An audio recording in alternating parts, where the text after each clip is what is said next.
Yeah, hi everyone, Tim here with Checkerboard Realty. Today's little quick video is about water leaks and how to avoid them.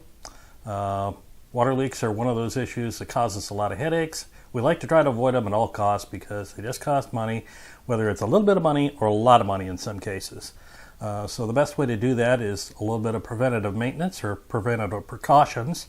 And the best way we do that is one of these little devices right here. This is called a water detector. These are $15, $20, depending on which one you buy. You put it in pretty much anywhere you have a water leak issue.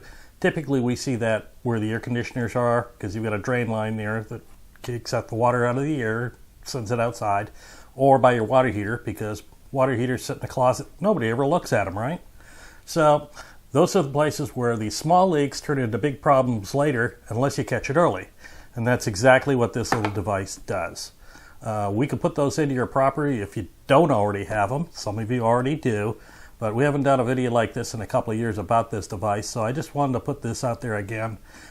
We can put these into your property. Consider it really inexpensive insurance, because sometimes water leaks can cost $5,000, $10,000, and that's an insurance claim. We like to avoid those sorts of problems, and let's just fix the little ones, not the big ones. So if you have any questions, you know where to get a hold of me, Tim at checkerboardrealty.com. Thanks.